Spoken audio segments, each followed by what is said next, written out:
Hi, Annette Neal from PRD Whitsunday. Today, some fantastic news out by CoreLogic, where they've touched on the price increases, or I should say value increases, of property across Australia.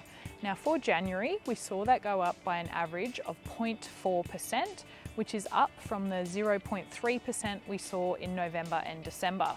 So an upward trend there to start 2024.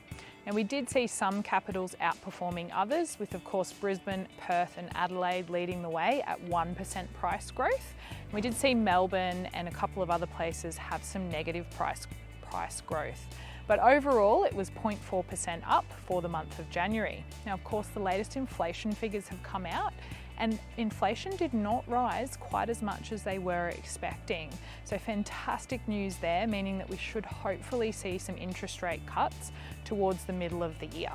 Demand still extremely strong for rental properties, of course, no sign of that slowing down.